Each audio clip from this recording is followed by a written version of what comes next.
Parce que le problème de sauter un repas, ça peut être j'ai pas le temps, j'ai pas envie, j'ai pas faim. Et puis finalement, 1 heure après, je me retrouve à avoir faim.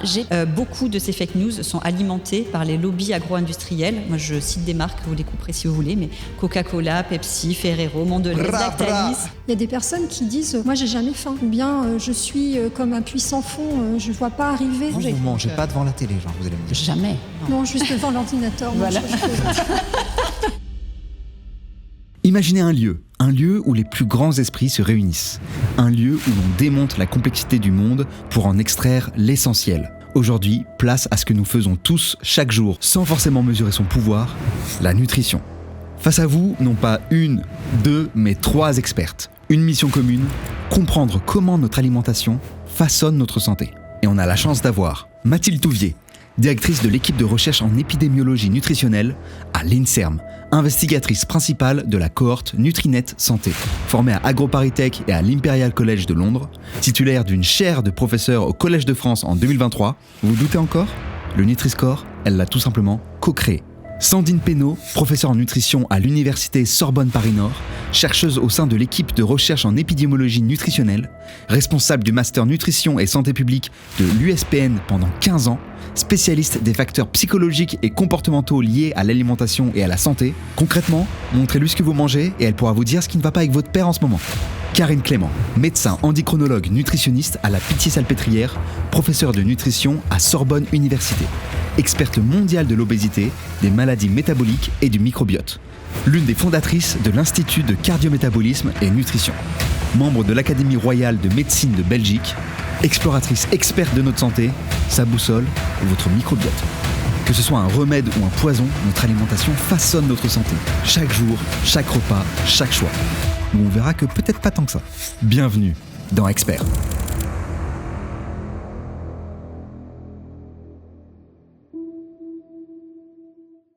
Alors, avant même que cette discussion commence, j'aimerais vous parler du grignotage.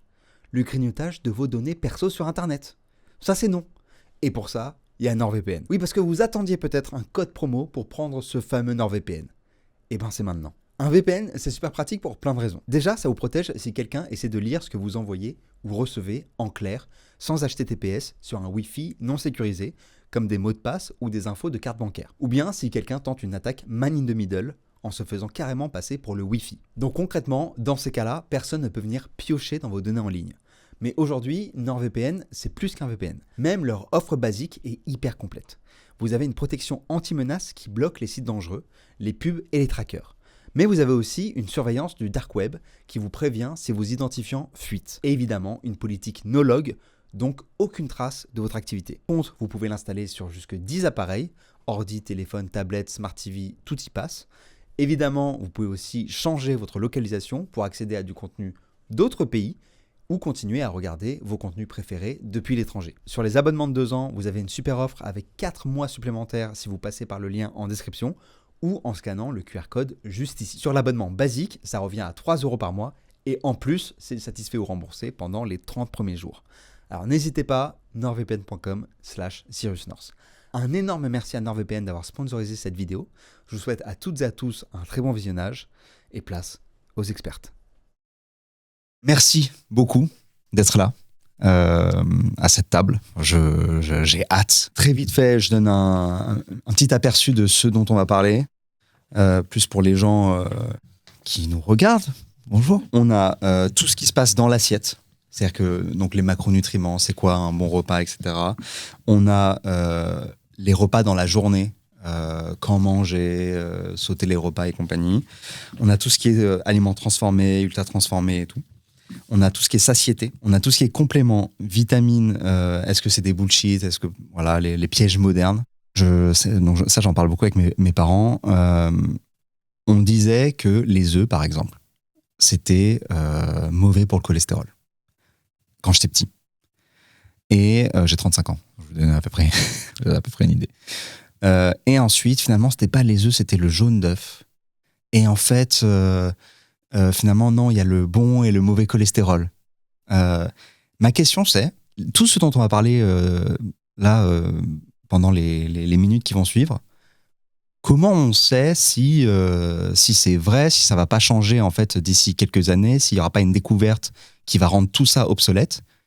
C'est quoi, presque la question derrière, c'est quoi l'intérêt de parler de nutrition si on ne sait pas si c'est vrai, quoi? Mais la science avance. Il y a des principes de base quand même dont on est très sûr. On a énormément de données, d'études observationnelles, interventionnelles qui vont dans le même sens. Donc c'est le cas par exemple des fruits et légumes dont on doit augmenter la consommation et qui sont protecteurs, les légumineuses, etc.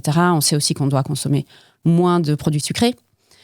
Donc il y a des éléments qui sont bien connus, mais il y en a d'autres on connaît moins et puis on a plus de données. Donc c'est le cas de l'œuf, le jaune d'œuf. On a longtemps pensé que le fait qu'il était très concentré en cholestérol, ça avait un impact sur le cholestérol sanguin. Et puis on s'est rendu compte à force d'études que l'impact était finalement mineur et que c'était d'autres éléments qui jouaient un rôle. Je trouve que c'est important justement là de préciser que dans tout ce dont on va parler, il y a justement des choses pour lesquelles les niveaux de preuve sont très forts et on essaiera de le dire comme ça, c'est-à-dire qu'on en est vraiment à faire des recommandations, ce que disait Sandrine, les 5 portions de fruits et légumes par jour et tout. Et il y a des choses où on sera vraiment dans la recherche, des premiers signaux, des premiers éléments et on essaiera aussi de bien montrer aux gens qui nous écoutent, des fois on est sûr de nous et puis des fois... Prenez pas tout pour argent comptant. On vous dit la recherche telle qu'elle est là, puis on verra. De manière générale, est-ce qu'il y a un truc que les gens font mal en nutrition ?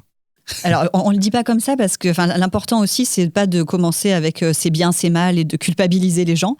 Ce qui est chouette dans tout ce dont on parle là aussi, c'est que la plupart du temps, il y a des relations dose-réponse. Donc, par exemple, quelqu'un qui mangerait 0 fruits et légumes, ne serait-ce que de rajouter une portion dans la journée, on va déjà avoir un bénéfice. Et puis, les 5 portions, c'est l'idéal. Mais voilà, donc c'est pas tout blanc ou tout noir.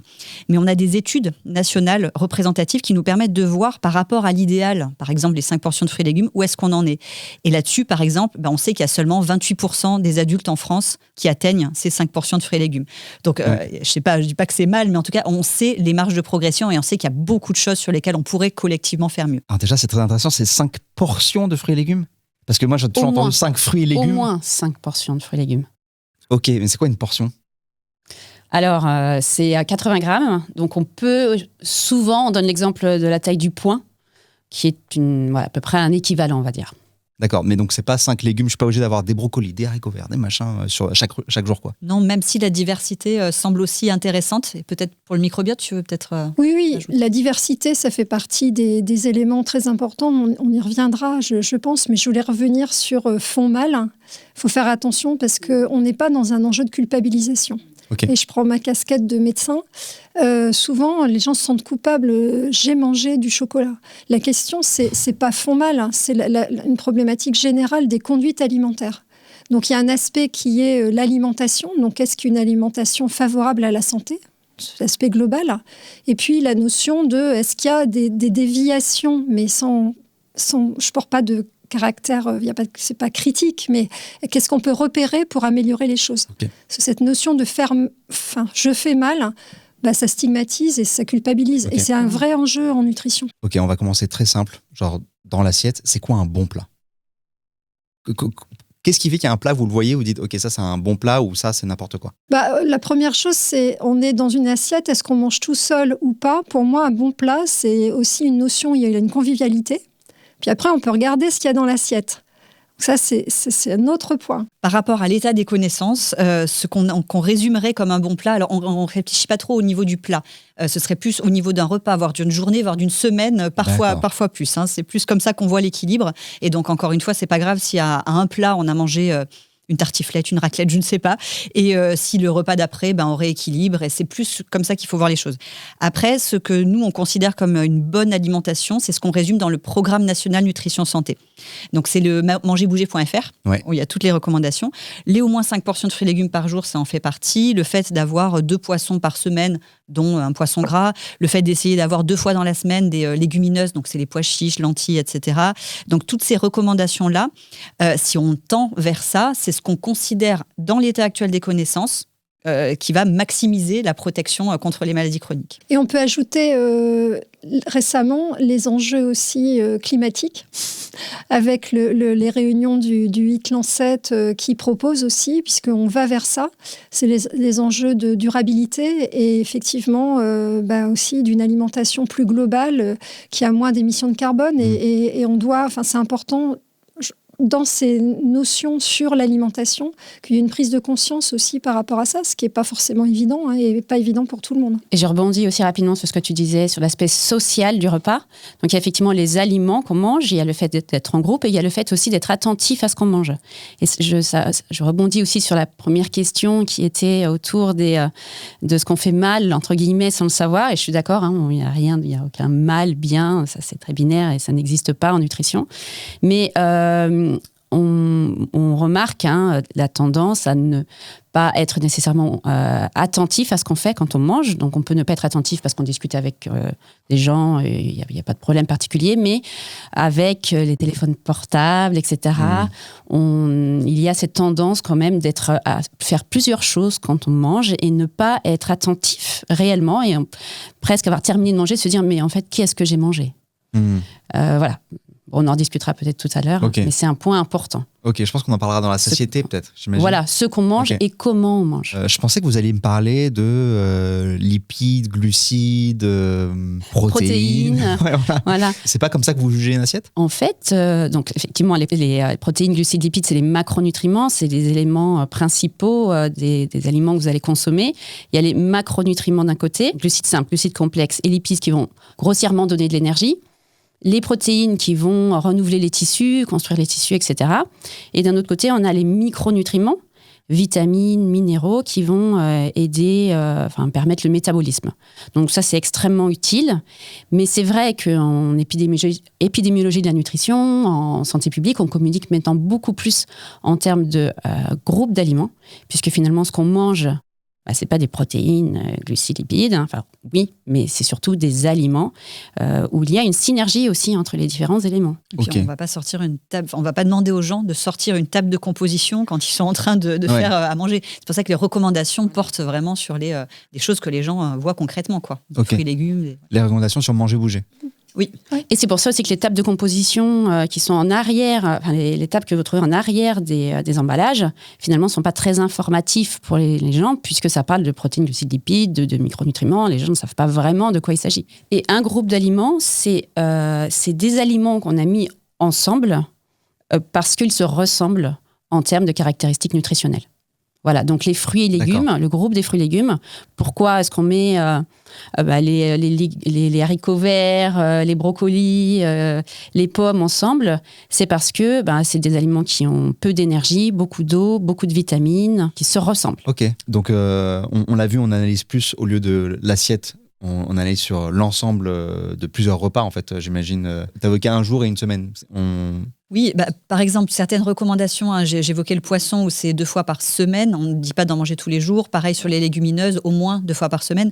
Donc, c'est vrai que c'est pas parce qu'aujourd'hui, j'ai pas mangé mes légumineuses que tout va mal. Ça se voit vraiment à plus long terme.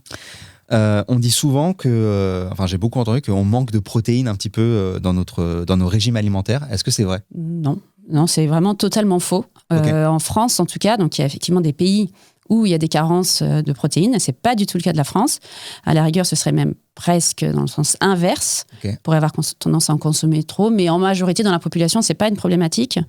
Là, il y a plus de questionnements maintenant sur la répartition au niveau des protéines animales versus végétales. Ouais. Puisqu'on sait qu'une alimentation plus végétalisée va avoir des avantages pour la santé, pour l'environnement. Voilà, donc c'est plus cette question-là qu'il faut aborder. Et ça aussi, ça fait quand même beaucoup l'objet d'un marketing de l'industrie, de la viande, etc., avec les protéines, la force, la virilité. Et c'est des choses sur lesquelles on est revenu, pour reboucler avec le début de la conversation, là, sur les recommandations qui évoluent, et où on voit aujourd'hui qu'on peut très bien avoir des apports en protéines de qualité avec justement les légumineuses, sans forcément avoir trop de viande, dont on sait par ailleurs que ça a des risques pour le cancer colorectal et que c'est pas bon pour l'environnement en plus. Mais attention dans les messages donnés, parce que quand on vieillit, par exemple, on a besoin d'un apport en protéines suffisant et la population française et européenne vieillit. Il y a aussi une question autour des risques de dénutrition. Donc on voit là un point très intéressant qui est effectivement, moi je souscris complètement à ce que Mathilde a mentionné, mais attention, puisque parfois à certains âges de la vie, on a des besoins qui peuvent changer.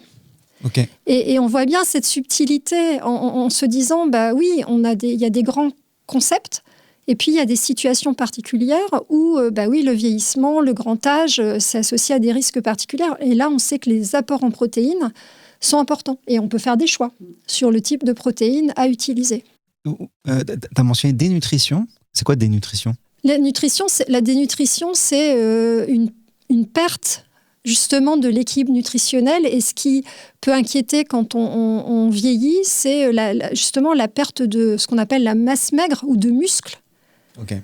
Qui est liée au vieillissement. Et la part de muscles et de graisse va se modifier au cours du temps. D'où l'importance de protéines pour soutenir les muscles. L'importance de protéines pour soutenir cette masse maigre et musculaire. Sous forme de steak.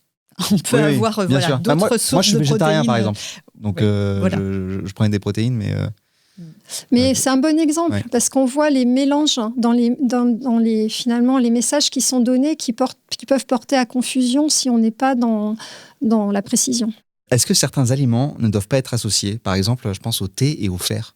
Genre, j'ai entendu que si je bois du thé après mes repas, en fait, j'assimile pas assez bien le fer, du coup.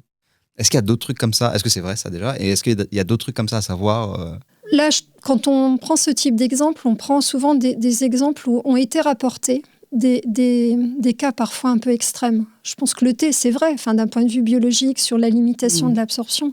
Et on rejoint une notion qu'on a abordée, c'est l'équilibre et les quantités. Alors oui, 10 litres de thé,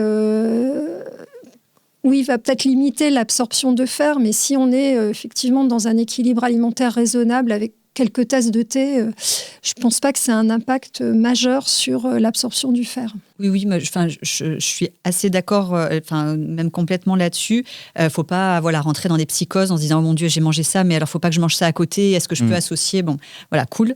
Là où c'est peut-être un peu plus problématique, mais je pense qu'on y reviendra, c'est sur les compléments alimentaires, où il y a vraiment de vraies interactions possibles entre certaines substances principes actifs et des traitements médicamenteux, où là, il faut faire attention à ces fameuses interactions. Okay. Et on peut aussi regarder chez les personnes qui vont être en carence spécifique. Par exemple, on avait fait une étude sur la vitamine C et le statut en fer, puisqu'on pensait que vraiment c'était important de consommer des fruits pendant qu'on consommait du fer pour favoriser l'absorption. Et on s'est rendu compte finalement que l'effet était assez mince et qu'il était vrai surtout chez les personnes en situation de déficience en fer et pas du tout dans la population générale. Donc c'est vraiment des questions qui ne sont pas valables, pertinentes pour la population générale. Ok. Et donc du coup, si je suis ce que vous venez de me dire, il n'y a pas vraiment d'ordre, par exemple, il ne faut pas préférer les lipides en premier, puis les... Genre, il n'y a pas un ordre dans lequel il faut manger les choses ou... Dans les recommandations générales, on ne parle pas du tout de ça, parce que ce qui compte d'abord, c'est que les gens consomment suffisamment de produits, de groupes d'aliments de bonne qualité nutritionnelle. C'est vraiment ça la base.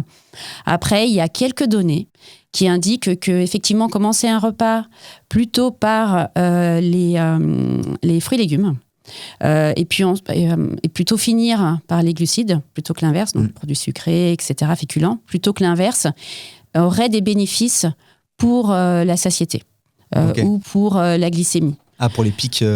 Voilà. Mais alors, c'est quelques données. Voilà. Je ne sais pas si c'est prouvé encore. Il y a quelques données. C'est vraiment pas quelque chose dans tous les cas, de majeur. Le niveau de preuve, il est pas élevé encore. Okay. Du tout. J'avais vu une influenceuse qui mesure en fait son taux de glucose en temps réel dans le sang. Et qui fait pas mal d'expériences, entre guillemets, à la maison comme ça. Et elle montrait que... Heureusement, d'ailleurs, son taux de glucose et son insuline augmentait. Heureusement, c'était juste normal. Mais oui, non, vous, c'est quoi votre regard là-dessus ? C'est, sur ce genre d'influence, il y a plusieurs personnes qui font ça. J'ai pas envie de cibler une personne en particulier, mais est-ce que vous avez un regard sur ce type d'influence-là ? Des gens qui diabolisent, en fait, par exemple, le sucre ? Oui, on voit parfois justement des influenceurs qui font tout un truc autour des capteurs, donc déjà de médicaliser l'alimentation en faisant croire à tout le monde qu'on a besoin d'avoir un capteur pour voir si notre insuline va augmenter, etc. N'importe quoi, il faut garder un rapport sain à l'alimentation. En plus, c'est normal quand même, ça fonctionne comme ça dans le corps, hein, quand on va manger des glucides, etc. Notre insuline est sécrétée pour ramener le taux de glucose dans le sang à la constante. Donc oui, c'est normal, ça ne veut pas dire qu'on va être malade ou qu'on va avoir un diabète si on a ces pics-là. Après, il y a des choses qui sont plutôt sensées. On a des travaux, des méta-analyses qui ont montré que si la charge glycémique de l'alimentation était plus élevée, ça pouvait être associé à différentes maladies chroniques. Donc, des preuves semblent aller dans ce sens-là, ce qui va avec les recommandations de ne pas manger trop de boissons sucrées, produits sucrés, etc. Mais après, là, certains de ces influenceurs en profitent pour donc faire des recommandations un peu bizarres, donc de boire un verre de vinaigre avant le repas, enfin ce genre de choses. Je pense que là, sur l'acidité gastrique ou autre, ça va peut-être avoir d'autres répercussions, je m'y risquerai pas. Et puis, ils vendent aussi des compléments alimentaires, des choses, enfin, voilà, se méfier toujours de la parole, de ce qu'on entend et du marketing derrière, et voilà. De manière générale, un mot-clé, ce serait se méfier des extrêmes. Ok. Je pense qu'avec ça, déjà, on fait beaucoup. Oui, et puis le regard médical, moi, quand j'entends ça, je me dis, oh là là, mais les capteurs, c'est un progrès considérable pour les patients qui ont du diabète. C'est très utile pour contrôler leur glycémie. Ça a été vraiment un progrès.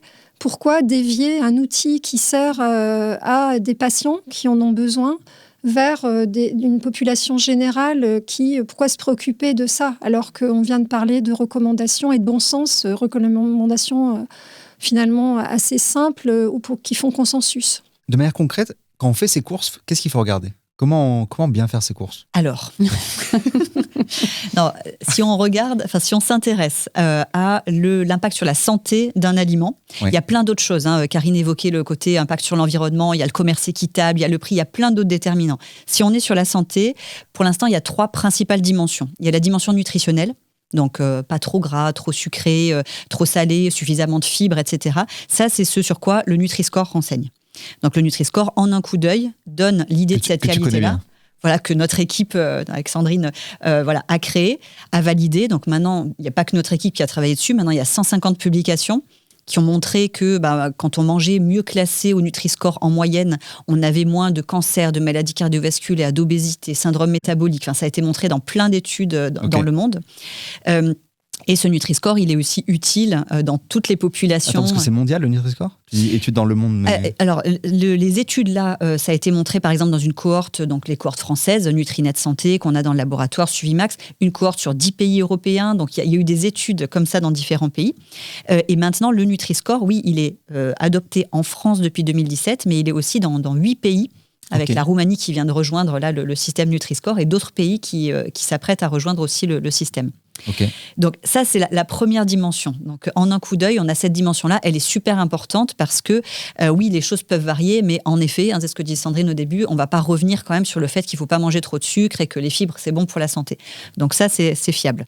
La deuxième dimension, qui est plus émergente, là on se parle des 5-6 dernières années de recherche, c'est sur le côté ultra-transformation, additif alimentaire. Donc là, il y a 10 ans, on n'avait jamais entendu parler de ces concepts-là. Depuis, il y a eu énormément de recherches. Avec l'étude Nutrinet Santé, nous qu'on a dans l'équipe, on a publié les premières études au monde sur les aliments ultra-transformés et risques de maladies cardiovasculaires, diabète, cancer. Aujourd'hui, il y a une centaine d'études qui montrent les risques de ces produits-là. Et donc, en pratique, quand on veut essayer de les éviter, on regarde la composition et on essaye d'éviter les additifs dont on pourrait se passer, donc des colorants, des édulcorants, des émulsifiants. Voilà. Ça ne veut pas dire que tous sont dangereux, mais globalement, il y a plein de signaux qui s'accumulent pour dire qu'il vaut mieux essayer de limiter globalement ces aliments-là. Ça, c'est pas intégré dans le Nutri-Score ? Non, alors oui et non. Déjà, beaucoup de ces aliments ultra-transformés ont aussi un profil nutritionnel pas super. Donc, globalement, ils vont beaucoup être classés dans le D ou E du Nutri-Score. Donc, déjà, on a cette première dimension. Et après, le Nutri-Score évolue. Il a évolué déjà cette année. Et on a intégré, par exemple, une pénalisation sur les édulcorants. Parce que l'aspartame a été reconnu il y a peu de temps par le Centre international de recherche contre le cancer comme cancérigène possible. Et donc, on a introduit cette pénalisation dans le Nutri-Score. Et on propose un Nutri-Score maintenant augmenté avec un cadre noir avec marqué ultra transformé, quand le produit est ultra transformé. On aimerait bien pousser ce nouveau Nutri-Score. Donc, il y a déjà des réticences à le Nutri-Score de base avec les lobbies derrière. Mais là, on va essayer de pousser ce nouveau-là. Donc, c'est la deuxième dimension. La troisième, c'est plus sur les aspects de contamination, notamment environnementale, liés, par exemple, aux pesticides, aux pratiques agricoles. Et donc, en choisissant des aliments bio, on va limiter globalement notre exposition aux résidus de pesticides. Il y aura d'autres dimensions dans le futur. Là, on travaille, par exemple, sur les emballages et les matériaux plastiques et les contaminants des emballages, où il faudra faire sûrement attention dans le futur. Mais en tout cas, si on regarde déjà ces trois principales dimensions, nutritionnelle, ultra-transformation, bio, on a déjà une bonne boussole pour choisir des aliments plus favorables à la santé. Tu me les as fait dans l'ordre, là ? Genre du plus important au moins important ou pas ? Non, bonne question. Alors, la première dimension nutritionnelle, c'est celle sur laquelle on a historiquement le plus de preuves. C'est pas débattu, l'histoire du sucre, des fibres, etc. La dimension ultra-transformation, il y avait moins de preuves jusqu'à récemment, mais là, on a publié très récemment dans le Lancet cette méta-analyse, revue de la littérature sur plus de 100 études.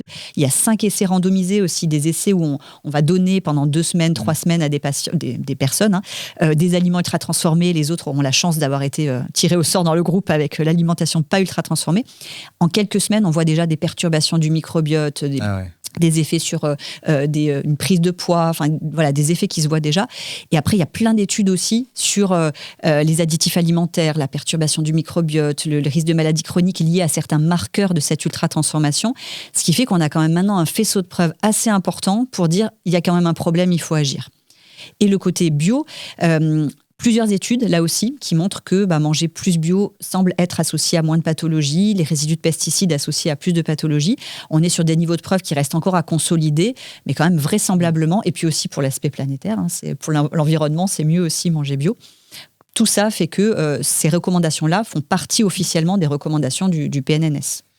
Évidemment, je le rappelle, mais tu l'as dit au début de ta réponse, tout ça, c'est on met de côté tous les facteurs socio-économiques, par exemple, voilà, parce que c'est pas forcément accessible pour tout le monde à chaque fois. Donc, mais là, on est sur une réponse scientifique, quoi.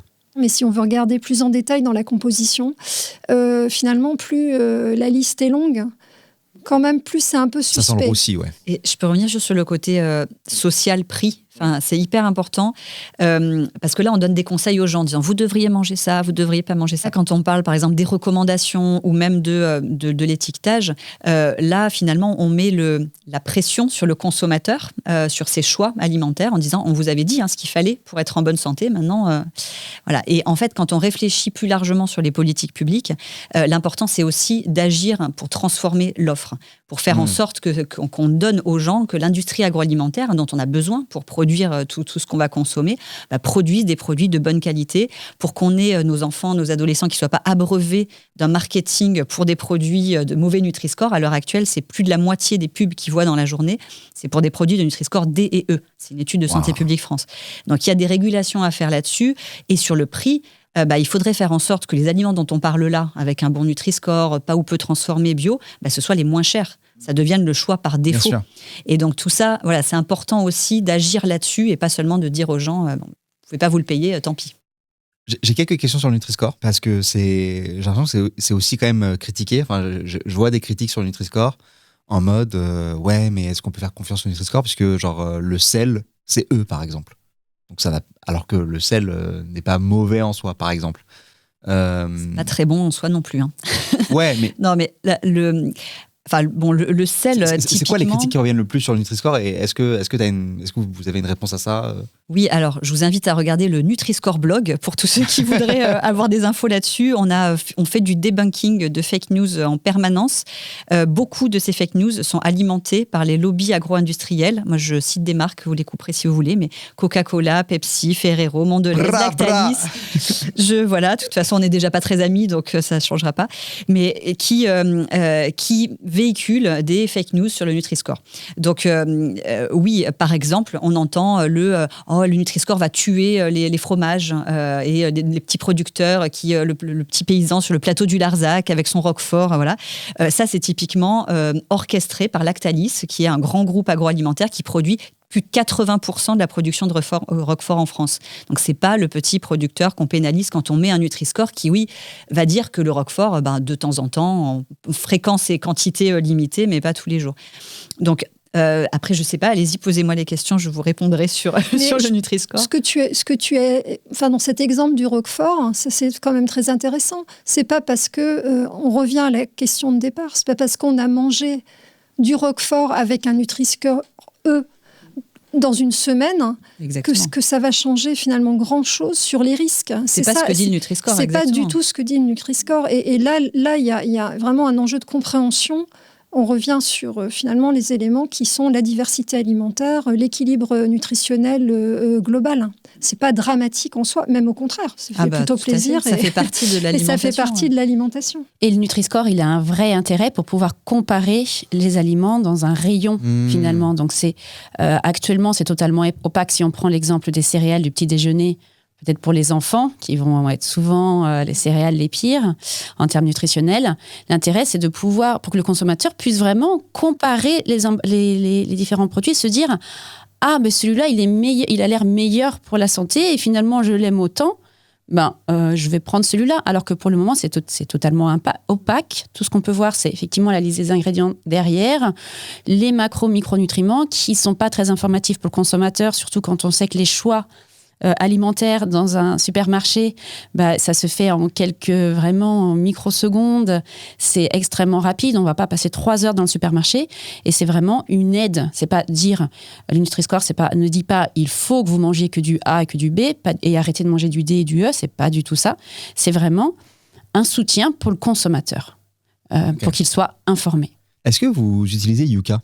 Alors, Yuka, ça fait partie des applications qui ont permis aux citoyens de l'empowerment. C'est-à-dire, on a maintenant le pouvoir, même quand l'industriel n'est pas transparent, parce que le Nutri-Score n'est pas obligatoire, typiquement.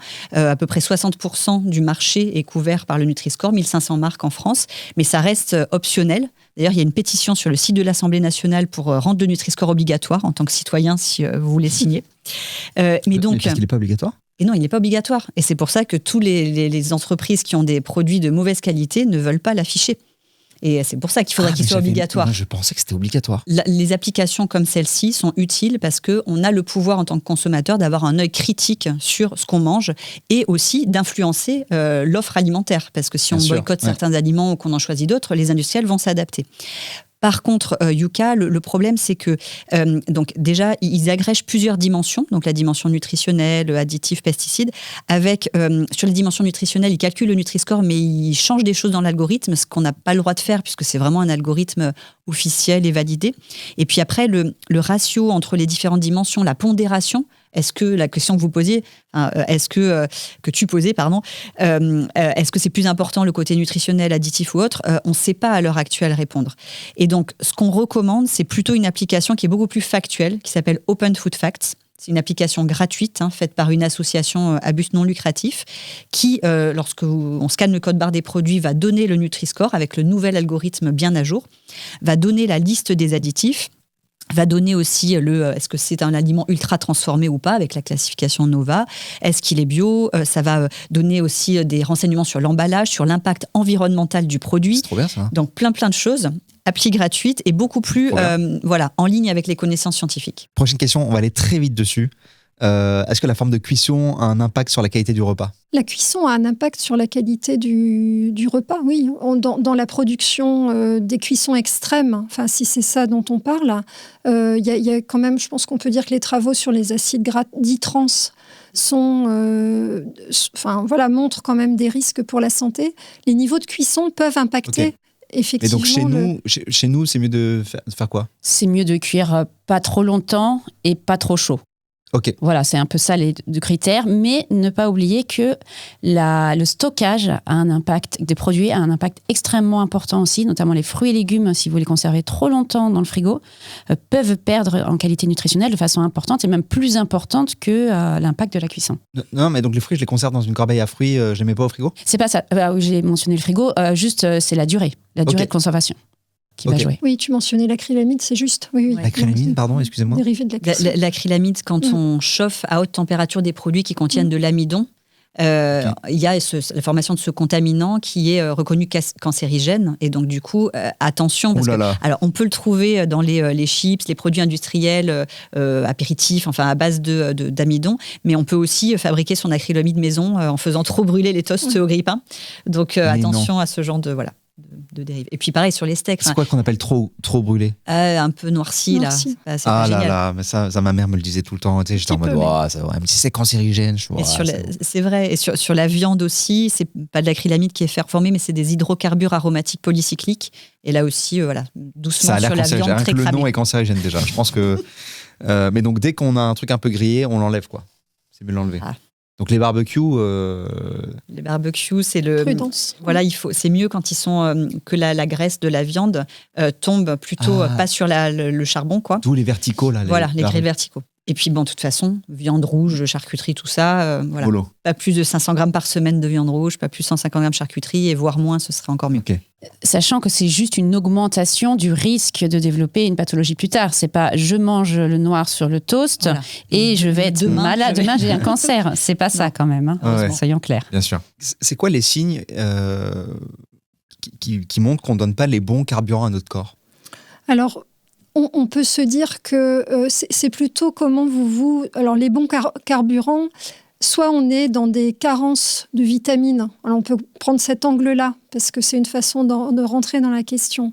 Quelqu'un qui est très fatigué, qui va avoir des ongles de mauvaise qualité, qui casse, qui perd ses cheveux comme ça, on peut se poser la question de carences en vitamines globales. Alors, moi, je prends ma casquette de médecin.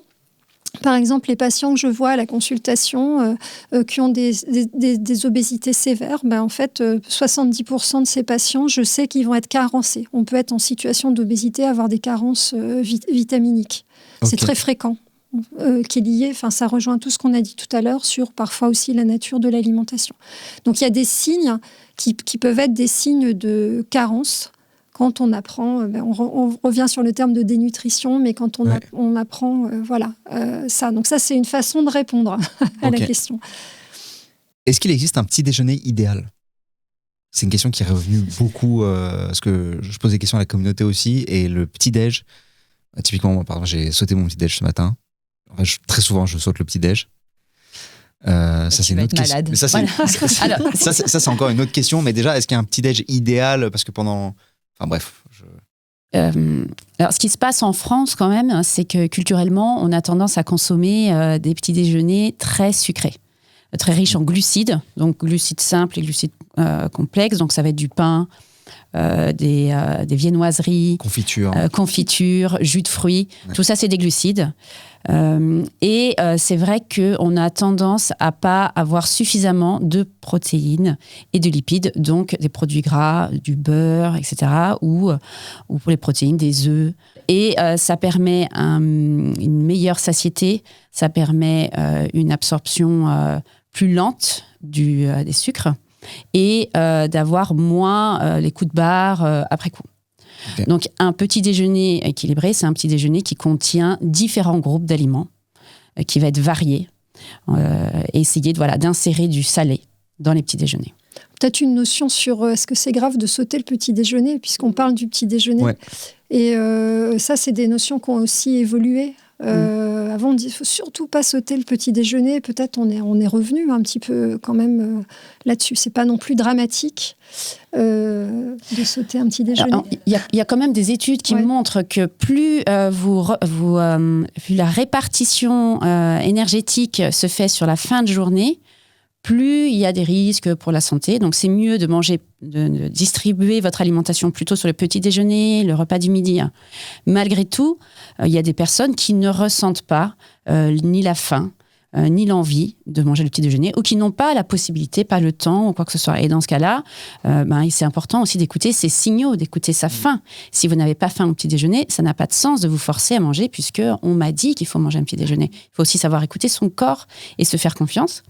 Et dans ce cas-là, peut-être se préparer une collation pour plus tard. Ouais. Peut-être à 10h, j'aurai du temps, et se préparer quelque chose dont on sait qu'on a de bonne qualité nutritionnelle. Une bonne barge énergétique ultra transformée.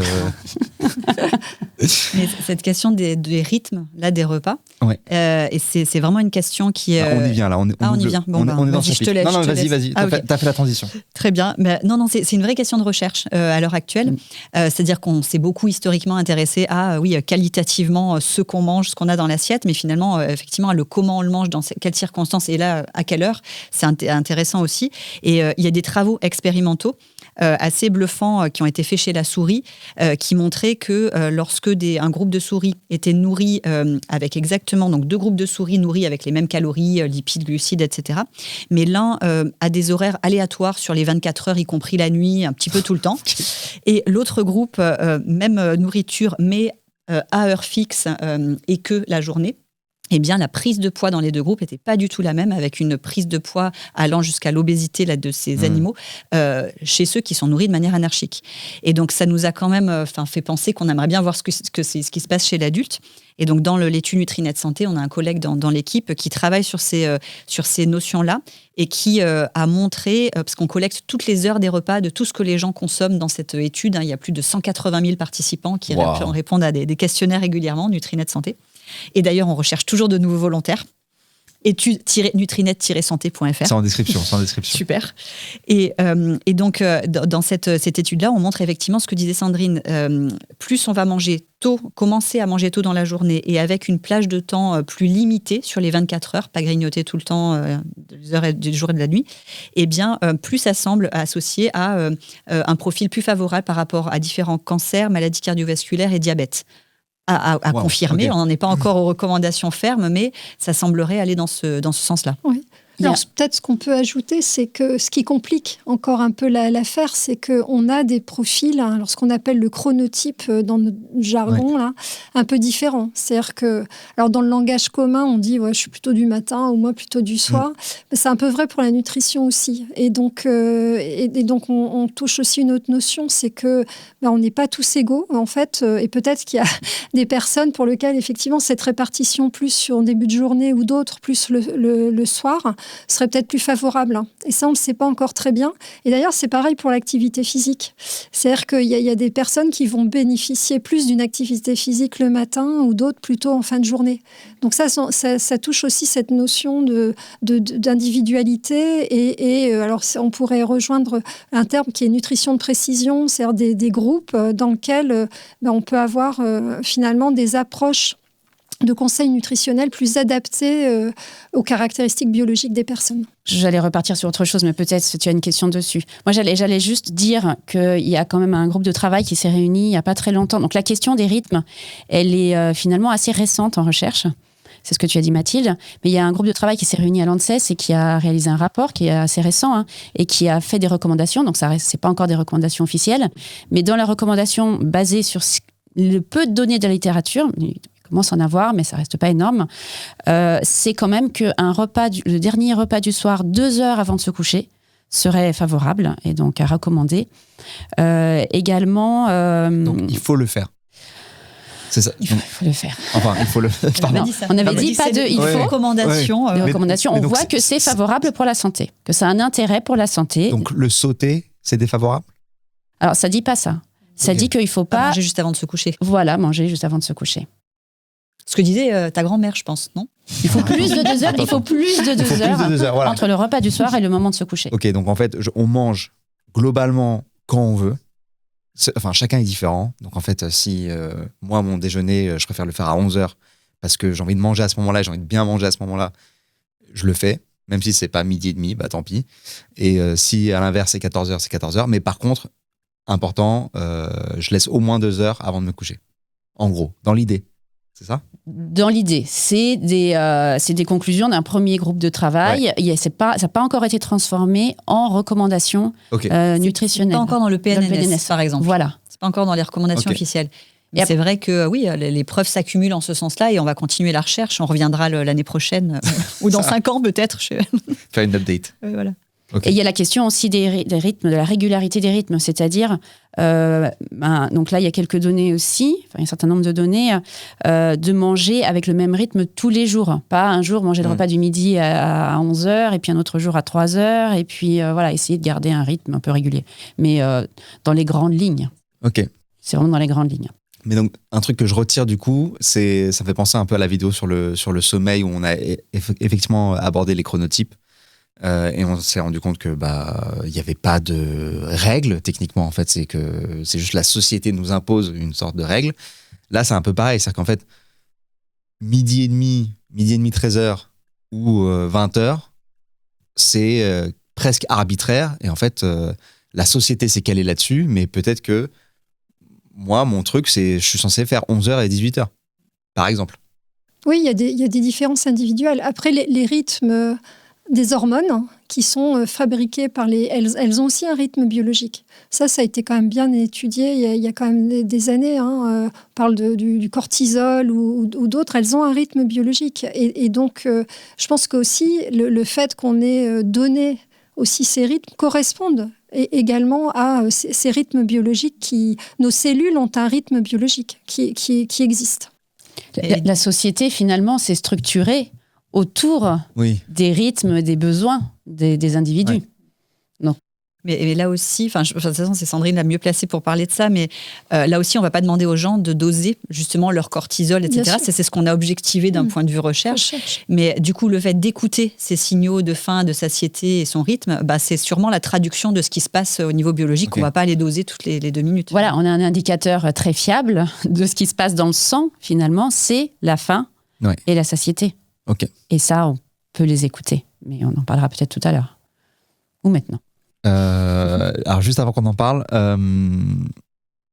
du coup, est-ce que c'est grave de sauter un repas ? J'avoue, ça m'arrive régulièrement de sauter des repas parce que j'ai la flemme, par exemple, de cuisiner ou que vraiment je me dis j'ai pas faim.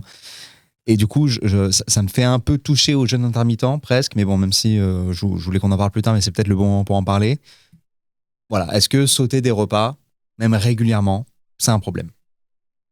Ça rejoint ce qu'on s'est dit là, finalement. Enfin, si vraiment tu n'as pas faim, parce que justement, tu as mangé beaucoup à midi, que le soir, tu n'as pas faim du tout, je pense qu'il vaut mieux le sauter, ce repas. Je reste prudente parce que ça ne fait pas partie des recommandations officielles, de même qu'il n'y en a pas encore sur le jeûne intermittent. Les preuves en matière de maintien du poids ou de bénéfices santé ne sont pas prouvées à l'heure actuelle, mais il y a de la recherche dessus. Et donc, ce qu'on peut recommander de bon sens pour l'instant, c'est encore une fois d'écouter les signaux et de faim de satiété. Okay. Donc voilà, sauter un repas parce qu'on n'a pas faim. De les retrouver. Parce que parfois, ça revient sur notre discussion, on n'est plus tellement à l'écoute de ces signaux. Et ça fait partie des questions qu'on peut poser quand on a dans des consultations de nutrition. Qu'est-ce que la faim pour vous ? Qu'est-ce que la satiété? Est-ce que vous ressentez quand vous avez la faim FIN de la faim FAIM? Donc vous êtes rassasié. Est-ce que ces signaux-là, vous les avez? Il y a des personnes qui disent « moi, j'ai jamais faim » ou bien « je suis comme un puits sans fond, je ne vois pas arriver la faim FIN, justement, de la faim FAIM ». Donc ce comportement alimentaire, en fait, dans nos sociétés, parce qu'on a une vie parfois un peu trépidante, on n'a plus la notion des signaux. Moi, j'ai une question pour toi. Je peux ? Ouais. Est-ce que quand tu sautes ce repas, qu'est-ce qui se passe après ? Rien. Est-ce que tu sautes le repas et puis juste tu manges le repas du soir, par exemple, normalement ? Alors, je saute. En fait, quand j'en saute un, c'est souvent en fait le soir, celui du soir. Ok. Où je me dis, tu sais quoi ? De toute façon, tu vas aller te coucher, tu vas pas avoir faim pendant que tu dors, parce que tu seras en train de dormir. Et le matin, tu te réveilleras et tu mangeras normal, quoi. Donc en fait, je vois pas l'impact négatif, si ce n'est juste ma mère qui me dit t'as encore sauté un repas, mais il faut que tu manges. Faut que tu prennes soin de toi. Parce que le problème de sauter un repas, ça peut être j'ai pas le temps, j'ai pas envie, j'ai pas faim. Et puis finalement, 1 heure après, je me retrouve à avoir faim, j'ai plus de disponibilité d'aliments ou pas la possibilité parce que je suis en train de travailler, je vais me mettre à grignoter. Donc il faut se poser la question individuellement. Quel effet ça me fait, moi, dans mon comportement alimentaire, de sauter ce repas ? Et ça peut être différent d'une personne à l'autre. Et si c'est pour une volonté, par exemple, de contrôler son poids, c'est-à-dire je saute des repas parce que je veux contrôler volontairement, là, il y a quand même des données qui montrent que si on est en restriction trop importante, c'est un facteur de perte de contrôle ensuite par rapport à l'alimentation et de rebond. Et donc là, de la même façon, prudence. Donc là aussi, c'est revenir sur les signaux. Est-ce que je ressens ou pas tous ces signaux ? Et je pense qu'on les perd, pas seulement par des facteurs génétiques qu'on a évoqués, mais aussi par notre mode de vie. Okay. Et l'environnement, et le fait, par exemple, de manger devant la télévision. Enfin, c'est Sandrine qui m'a tout appris sur ce sujet, hein, mais voilà, on mange devant la télévision, on va continuer parce qu'on est captivé par ce qu'on mange, on n'entendra pas notre signal de satiété. Ça, je pense que vous parlez à tout le monde. Et en plus, vous regardez des pubs pour des chips et des machins qui vous donnent envie de continuer à manger ce que vous mangez. Vous mangez pas devant la télé, genre, vous allez me dire. Jamais. Non, juste devant l'ordinateur. Voilà. Alors, il y a des études qui montrent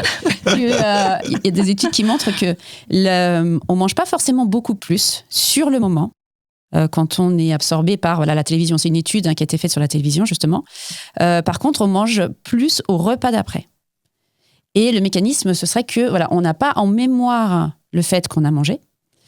Et donc, physiologiquement, on va se retrouver à manger davantage après. Hyper intéressant, ok. Alors, juste un petit point, pour revenir sur le jeûne intermittent, parce que c'est quand même ça fait partie des choses à la mode. Comme tu le disais, Mathilde, donc effectivement, il y a des données chez la souris. Pour la faire courte, on guérit beaucoup de souris de maladies métaboliques par ces procédures nutritionnelles. Chez l'homme, il y a encore du boulot. Hein. Donc, les preuves scientifiques sont quand même encore assez faibles. Et probablement, on reviendra, ça pourra rendre service à certains profils, à certains types de personnes, et puis moins à d'autres. Et je pense qu'on peut s'attendre à ce type de résultat dans le futur. Du coup, comment on évite de grignoter entre les repas ? On mange consciemment, quoi. Alors déjà, on mange suffisamment au repas. Ok. Voilà, déjà, ça va aider. Ensuite, on est à l'écoute de savoir pourquoi on a envie de grignoter. Est-ce que c'est pour des raisons d'émotion ? Je me sens stressée ou je m'ennuie ? Ça, c'est un autre facteur qu'on doit prendre en compte. On peut aussi essayer de se poser la question dans quel environnement on évolue. Par exemple, si là, je suis passée ici, là, avant d'arriver dans le studio, j'ai vu qu'il y avait des chocolats sur le bord. Ils t'entendent. Voilà. Forcément, c'est Noël, la période de Noël. C'est Noël. Mais la disponibilité, l'offre, la disponibilité des aliments est extrêmement importante. Elle va jouer beaucoup. L'environnement social, le fait que quelqu'un d'autre en face de vous est en train de manger un chocolat, puis vous avez envie de partager un moment avec la personne. C'est l'enfer. Donc, le grignotage, c'est 2/3, c'est 2 personnes sur 3 qui grignotent à un moment donné de façon assez régulière. Et c'est OK, en fait, non ? Et c'est OK, en fait, tout à fait. Il n'y a pas de problématique à grignoter. Par contre, on sait quand même que les personnes que souvent, ce qu'on grignote, ça va être des aliments plus denses, énergétiquement parlant, c'est-à-dire plus gras, plus sucrés, plus salés pour certaines personnes. Ça, on le sait. On sait aussi qu'on compense pas forcément sur le reste de la journée. C'est-à-dire qu'on ne va pas forcément moins manger au repas d'après, parce qu'on l'a dit, ce qui compte, c'est l'énergie, c'est sur la journée ou sur la semaine. Donc, c'est tout à fait OK si vous grignotez et que vous mangez moins après. En termes énergétiques, ça revient. C'est pas vraiment un problème de ce point de vue-là. Mais c'est pas forcément toujours le cas. Donc voilà. Moi, je travaille beaucoup sur les liens, sur le fait de manger sous le coup de l'émotion. Et c'est vrai qu'il y a beaucoup de grignotage qui est lié à ça. Donc, il y a beaucoup d'individus qui vont... Donc, ça concerne... oui, à peu près, c'est pareil. La moitié des individus vont manger, à un moment donné, ont tendance à manger sous le coup de l'émotion, les émotions négatives. Et on sait que c'est associé à des risques de pathologies plus importantes, plus risques de surpoids et d'obésité. Malgré tout, c'est un comportement qu'on a et qui est complètement adaptatif. C'est-à-dire que j'ai une émotion désagréable. Mon corps finalement intelligent, il sait que en mangeant, j'arrive à gérer mieux mes émotions. Donc, c'est un problème, oui, parce que c'est lié à des problèmes de santé, mais malgré tout, c'est un comportement qu'on a. Donc, qu'est-ce qu'on peut faire ? On peut, quand on a une émotion négative, se poser la question, comment est-ce que je peux gérer mon émotion autrement ? Pourquoi, en fait, je suis anxieux ? Et peut-être aller à la source, peut-être trouver d'autres stratégies. Discuter avec quelqu'un, aller marcher, voilà, il y a plein de stratégies possibles. C'est pas les mêmes en fonction des gens. C'est-à-dire que peut-être pour vous, ce qui va vous aider à ne pas grignoter, à ne pas manger sous le coup de l'émotion, ce sera de limiter l'offre, le fait d'avoir des chocolats autour de moi. Pour quelqu'un d'autre, ce sera appeler votre maman, par exemple, parce que vous en parlez régulièrement. Ou éviter d'aller faire ses courses quand on est à jeun et qu'on a très faim. Voilà, par exemple. Donc, il y a plusieurs stratégies. Elles sont différentes en fonction des gens. Et ce qui compte après, donc là, j'anticipe peut-être sur la suite, mais moi, je travaille beaucoup sur l'alimentation consciente. L'alimentation consciente, c'est plutôt que de faire les choses de façon automatique. Donc, j'attrape le chocolat, j'attrape un deuxième, un troisième, en discutant avec quelqu'un ou je suis sur mon téléphone, voilà. Et puis après, je me dis, j'aurais pas dû. Ça n'arrive jamais. Tout le monde s'y connaît là. Je vois pas de quoi tu parles. Voilà. C'est faire une pause. Est-ce que j'en ai envie ? Oui, non. Parce que des fois, en fait, on mange, on n'a même pas envie. C'est juste parce que c'est là et c'est machinal. Donc, si j'en ai envie, se demander pourquoi. Est-ce que c'est parce que j'ai faim ? Est-ce que c'est parce que j'ai envie de faire comme les autres ? Etc.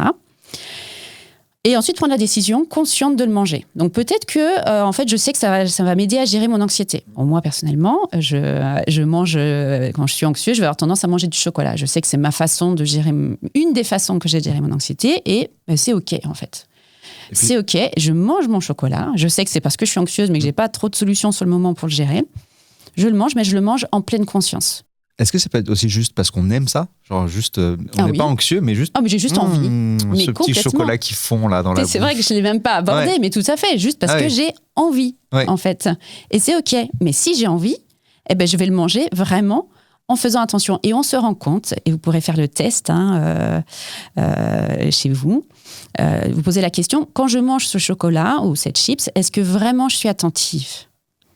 Est-ce que je ne suis pas en train de penser à autre chose ? Est-ce que je ne suis pas en train d'être sur mon téléphone et faire autre chose et finalement pas profiter du tout de mon petit chocolat qui me faisait vraiment plaisir à la base ? Dans le moment présent quand on le consomme. Et après, tout ça, ça va aider à ne pas se culpabiliser. Parce que la question, ça sera posée en amont. Ce sera dit, est-ce que je veux ? Oui, non, je prends la décision. Et donc, pas de culpabilité après, moins de risque de se culpabiliser. C'est intéressant parce que ça fait partie des approches. Alors là, pareil, je prends la pratique de patients que je peux voir qui ont des troubles des conduites alimentaires, c'est quand même très, très fréquent, où justement, il y a des stratégies de travail de ce type avec les patients. Ça sert à rien. Et voire même parfois, dans les conseils qu'on peut donner, on prépare ce moment. C'est-à-dire que globalement, oui, vous savez, vous rentrez du boulot, vous êtes fatigué, vous êtes crevé. Voilà, une femme, alors ça fait un peu de genre, malheureusement, c'est un peu comme ça, mais qui va préparer aussi à manger pour la famille, elle va grignoter en attendant, mais parce qu'il y a une façon, on rentre, on est stressé. Mais en fait, ça existe ce moment. Pourquoi ne pas le préparer ? Et puis, plutôt que ce soit la demi-plaque de chocolat, on prépare le petit bar pour se faire plaisir au moment où on rentre. Et ce n'est pas dramatique en soi. C'est juste qu'on doit le travailler. Et ça fait partie des approches qu'on peut avoir. Alors là aussi, pour le coup, pour des gens qui ont vraiment des troubles de comportement alimentaire dont ils souffrent. Je rebondis sur les différentes stratégies pour le grignotage. C'est vrai que ce qui peut être assez classique, c'est j'ai faim et on va manger dans une demi-heure, mais j'ai déjà faim. Donc ça peut être par exemple d'avancer le repas du soir en sachant que tous les soirs je me trouve à grignoter parce que j'ai trop faim ou je suis trop anxieux. Hop, on avance le repas du soir d'une demi-heure par exemple. Et puis, on règle, entre guillemets, cette question du grignotage. Et aussi, en même temps, la question des 2 heures entre le repas du soir. Je vais manger plus tôt. C'est une possibilité, mais en fait, c'est très...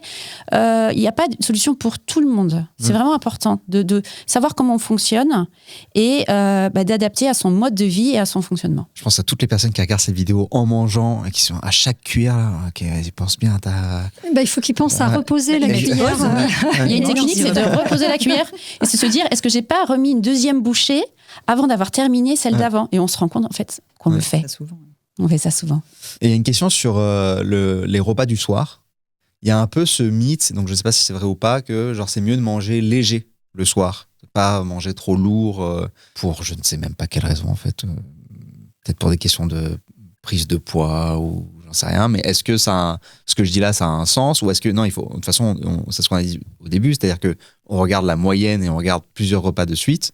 Ou est-ce que quand même le repas du soir a un impact sur le sommeil, par exemple, et que du coup manger trop lourd d'une certaine manière, je sais même pas si on comprend ce que je veux dire par trop lourd, mais j'imagine que c'est trop gras ou ce genre de choses? Ça rejoint un peu ce qu'on disait tout à l'heure, c'est-à-dire de manger effectivement plus tôt dans la journée, finir plus tôt, et voilà.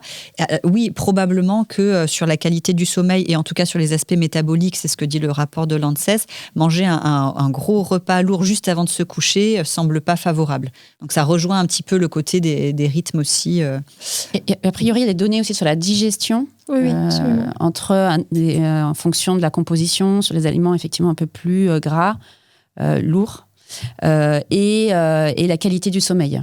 Oui, absolument. Et il faut laisser, en fait, c'est le repas lourd, et comme on l'a mentionné, sur le temps de sommeil, parce qu'il y a la qualité et le temps de sommeil, il faut laisser du temps au jeûne, simplement par le fonctionnement de l'organisme. On va utiliser d'abord des sucres, nos glucides, et puis ensuite les graisses. Et ce temps au jeûne, et ce changement entre l'utilisation de nos réserves de glucides et puis de la graisse, il est nécessaire. Okay. Et chez des personnes, par exemple, qui ont des problèmes de poids, c'est un petit souci, parce que ce switch entre j'utilise d'abord mes réserves de sucre puis mes réserves de graisse se fait pas très bien. Et donc ce temps d'avoir un jeûne suffisant, je pense qu'on peut dire que c'est important. Ok. C'est d'ailleurs lié au temps de sommeil également. J'ai une question. C'était un débat qu'on a eu là il y a quelques jours ou semaines. C'est un débat que j'ai régulièrement, moi, dans ma famille.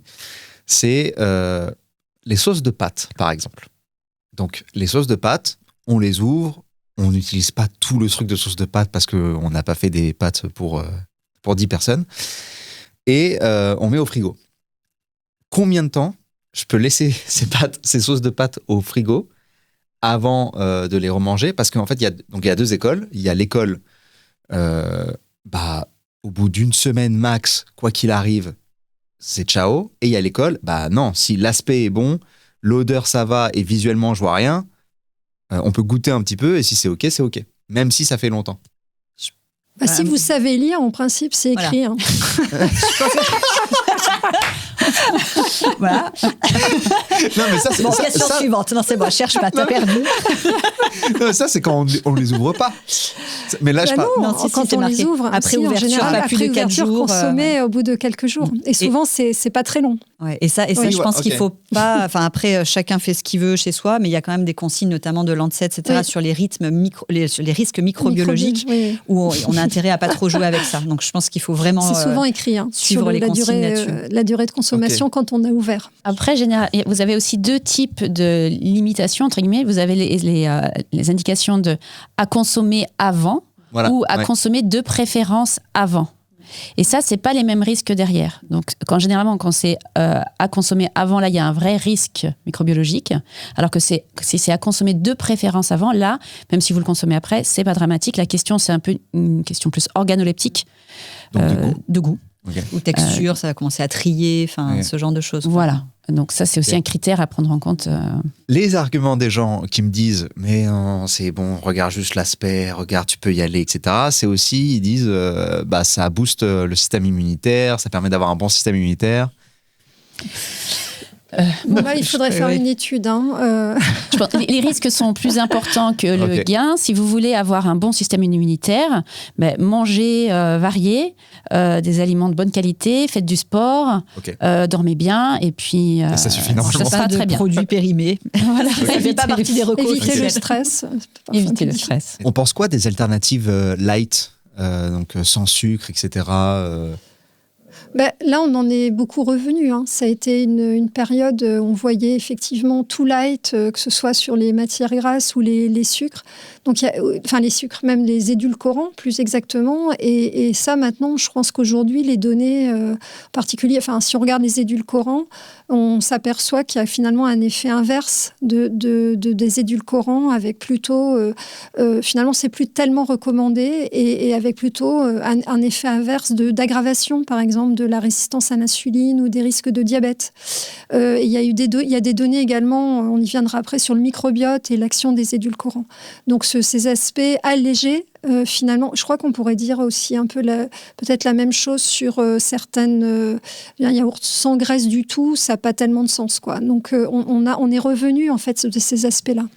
Ça rejoint la question de l'ultra-transformation. Ouais. Alors déjà, sur le côté édulcorant, il y a eu aussi, dans Nutrinet Santé, comme on a collecté tous les marques des produits consommés, on a pu quantifier la quantité d'aspartame, d'acésulfame potassium, de sucralose consommés par les gens. Et on voit des liens entre ces expositions et plus de risques de certains cancers, maladies cardiovasculaires, diabète. Et il y a vraiment eu une expertise collective du Centre international de recherche contre le cancer de l'OMS qui a statué maintenant le fait que l'aspartame est un cancérigène possible pour l'homme. Donc clairement, c'est pas une bonne idée de dire j'élimine les sucres, je remets les édulcorants. Et on recommande plus ça. Enfin là, chez des patients, c'est plus du tout une recommandation pour soit contrôler le poids ou même pour le diabète.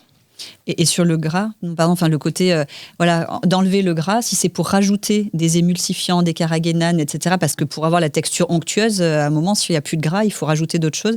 Et bien, c'est aussi des additifs qui posent question. Nous, on voit ça dans Nutrinet et sur le microbiote. Je pense que Karine pourra nous dire des choses aussi. Ça pose vraiment question. Donc, vous êtes en train de me dire que, parce que, je vais dire un gros mot, le coca. Genre, vous êtes en train de me dire que c'est mieux le coca que le coca zéro à choisir entre les deux? Parce que parfois, pour une bonne soirée burger, par exemple, franchement, un bon coca, moi j'avoue... Si c'est juste une soirée, profitez-en. Hein. Une soirée dans l'année burger, encore une fois, il vous arrivera rien, ni avec le hamburger, ni avec le coca. Ouais, mais je crois que je préfère me prendre un gros pic de sucre là, et qui va mettre un coup de barre, machin et tout. Non, mais encore une fois, le côté une fois de temps en temps, franchement, on n'a rien à dire là-dessus, nous, de toute façon, parce qu'en termes d'impact santé, il n'y en aura pas. Mais par contre, ce qui est très prouvé, c'est l'impact des boissons sucrées sur la santé, ça, aucun doute. Alors, les caries, le diabète, les maladies cardiovasculaires, mortalité prématurée, je ne fais même pas la liste, c'est tellement il y a des choses qui sont prouvées. De l'autre côté, il y a les études sur les édulcorants qu'on évoquait, c'est plus récent, il y a moins d'éléments que sur les boissons sucrées, mais il y a des signaux épidémiologiques, il y a le côté cancérigène possible, il y a les perturbations du microbiote. Donc là, honnêtement, l'un ou l'autre, pour une consommation régulière, quotidienne, je connais des personnes qui ont sans arrêt sur leur bureau une bouteille de coca. Ni l'un ni l'autre sont recommandés. Est-ce qu'il y a un lien entre ce qu'on mange et nos émotions? Alors, c'est vrai qu'on parle beaucoup des liens entre alimentation et santé physique. Mais on parle beaucoup moins de l'alimentation et le lien avec la santé mentale. Donc oui, il y a des données, il y a des données qui s'accumulent quand même pour montrer que certains types d'aliments, certains modèles alimentaires vont jouer. Donc par exemple, le régime méditerranéen, qui est riche en fruits et légumes, matières grasses plutôt végétales, etc., est associé à des plus faibles risques de dépression ou d'anxiété. Sur les aliments ultra-transformés aussi. Il y a pas mal d'études maintenant qui montrent dans le sens inverse, plus d'aliments ultra-transformés, plus de symptômes dépressifs, dans plein d'études dans le monde. Ok, hyper intéressant. Moi, je travaille aussi beaucoup sur les liens inverses, c'est-à-dire comment la psychologie va influencer l'alimentation et les comportements alimentaires. Et on a travaillé récemment sur des données Donc, il y avait des travaux beaucoup sur l'impulsivité, par exemple, l'alimentation émotionnelle, on en a parlé. Et plus récemment, je me suis intéressée à tout ce qui était psychologie positive. Donc, il y a un certain nombre de travaux maintenant sur ce sujet et de comment ça peut influencer l'alimentation. Donc, finalement, c'est des leviers qu'on pourrait actionner qui permettraient d'avoir une meilleure alimentation. Et donc, notamment, on a travaillé sur la gratitude, la résilience, la pleine conscience, l'optimisme. Et toutes ces caractéristiques étaient associées à une alimentation de meilleure qualité. Ok. Je propose qu'on passe sur tout ce qui est complément alimentaire. Question simple. En fait, moi, on m'a dit, les compléments alimentaires, si tu les as en trop, si tu as du surplus, ça va juste finir dans ton urine. Donc ma question, elle est simple, c'est pourquoi je ne prendrais pas juste des compléments alimentaires? Au pire, ça va dans mon urine. Au mieux, ça comble des carences. En vrai, c'est quoi le... Pourquoi on ne ferait pas ça? Non, en deux mots, déjà dans complément alimentaire, ça peut recouper une quantité incroyable de substances, de principes actifs. Alors c'est sûr que si on parle des vitamines hydrosolubles, donc solubles dans l'eau, oui, vraisemblablement, avant d'atteindre des limites de sécurité sur la vitamine C ou autre, il faut y aller quand même pas mal sur les doses et donc la plupart vont être éliminées dans les urines. Mais par exemple, sur d'autres constituants, si on reste sur les vitamines, tout ce qui est liposoluble, cette fois-ci, ça ne s'élimine pas comme ça si facilement dans les urines et les limites de sécurité sont quand même assez basses pour certaines, pour la vitamine A ou E, etc. Et là, on peut avoir avoir des problèmes de surdose, notamment si à côté, justement, on consomme déjà suffisamment de vitamines minéraux, si en plus on prend des aliments enrichis, etc. Donc, c'est pas anodin. Après, c'est pas anodin non plus. Dans les compléments alimentaires, il y a plein de choses à base de plantes ou de principes naturels où on peut se dire, c'est naturel, si ça me fait pas de bien, ça me fera pas de mal. Complètement faux. Non, mais c'est vrai, dans la nature, vous trouvez aussi le cyanure, l'arsenic, la nature, c'est pas forcément toujours un gage de santé. En l'occurrence, là, sur les compléments alimentaires, vous pouvez avoir des interactions avec des médicaments. Ça a été vrai pour le milpertuis, par exemple, qui interagit avec la pilule, avec les traitements antirétroviraux chez les patients séropositifs. C'est le cas aussi de compléments alimentaires qui interagissent avec les traitements anti-cholestérol, avec les traitements pour la coagulation sanguine. Donc, il y a plein d'interactions possibles. Donc, c'est pas du tout anodin. Donc, il y a ces aspects-là aussi. Et puis, il y a toutes les études aussi qui montrent sur le long terme des risques potentiels sur les maladies chroniques. Alors, d'autres qui montrent des effets bénéfiques, délétères, pas d'effets. Sur les cancers à long terme, les maladies cardiovasculaires, etc., on sait très peu de choses finalement encore de l'impact santé des compléments alimentaires. Ce qu'on sait par exemple, c'est que bêta-carotène à forte dose, ça semble vraiment pas bon pour le cancer du poumon et le cancer gastrique, notamment chez les fumeurs ou chez les personnes exposées à l'amiante. Là, il y a des niveaux de preuve vraiment très forts là-dessus. Mais après, franchement, c'est quand même un grand flou sur des aliments qui donc sont potentiellement pas anodins, qui coûtent cher et qui, au final, par rapport à une alimentation équilibrée, n'apporte aucun bénéfice santé prouvé. Et donc là, globalement, toutes les instances sanitaires s'accordent à dire qu'en population générale, je laisse parler après la médecin sur des situations spécifiques, mais en population générale, on n'a pas besoin de ces produits-là pour être en bonne santé. Ok, donc c'est vendu en pharmacie ou en grande surface, sur Internet. Et pourtant, c'est pas, ça peut même être dangereux de ce que je comprends, quoi. Oui. Surtout avec certains médicaments, par exemple, et tout. Oui. Donc même les vitamines journalières, quoi, les daily, les multivitamines, les petites vitamines, multivitamines, quotidiennes, etc. En fait, vous le recommandez pas, quoi. Alors, c'est pas moi, c'est vraiment, je vous ai regardé l'ANSES, l'INCA, le WCRF au niveau international, toutes les instances globalement, en population générale, personne ne recommande la prise de compléments alimentaires. Ça a même un effet potentiellement pervers, qui est de se dire, je mange n'importe quoi, je dors mal, je fais pas d'activité physique et tout, mais j'ai ma pilule miracle et donc je prends mes multivitamines et tout ira mieux. Et ça, c'est clairement, ça détourne de ce qu'il faudrait faire justement comme comportement santé. Donc non, pas une bonne idée. Oui, et puis sur ce qu'on a dit sur une alimentation diversifiée, équilibrée, telle qu'on l'a mentionné, en fait, les apports sont a priori, ça couvre les besoins. Donc les apports sont a priori suffisants. Après, en situation de pathologie, c'est complètement différent. Où là, on va faire un diagnostic, quel type de carence vitaminique. Je mentionnais tout à l'heure les personnes en situation d'obésité parfois sévère, où effectivement, comme on l'a mentionné, on peut être en situation d'obésité et dénutri, avoir mal nourri, avoir des carences vitaminiques, là, effectivement, là, on a une approche médicale où il faut les complémenter. Pardon, il n'y a pas certaines vitamines, on a tous ou toutes des carences. Genre, je sais pas, par exemple, je pense à la B12 ou les oméga 3, par exemple, je sais pas. Non. Donc du coup, la B12, notamment avec une alimentation équilibrée, donc on la trouve aussi dans certains produits animaux. Donc des personnes qui sont vraiment végétaliens ou végétaliennes, qui éliminent tout produit animaux, il peut y avoir un besoin avec encadrement médical d'une supplémentation en B12 éventuellement. Mais sinon, globalement, on n'a pas besoin de ça. Et quand on est végétarien et qu'on mange pas de viande, etc., mais des produits animaux, on n'a aucun problème de carence en B12. La question se pose pour la vitamine D plutôt. Oui. La vitamine D, ce qui est d'ailleurs... Les carences d'apport sont quand même très, très fréquentes pour la vitamine D. Ça, c'est... Oui. En fait, le problème, c'est que si vous avez une alimentation variée, équilibrée, normalement, vous n'avez pas de carence. Pas de déficience. Ce qui se passe, c'est que en population générale, et Mathilde, tu l'avais dit tout à l'heure, on a des inadéquations d'apport. Et c'est pour ça qu'on se retrouve en carence. Mais plutôt que de prendre des compléments, l'idée, c'est de consommer davantage d'aliments qui contiennent ces nutriments.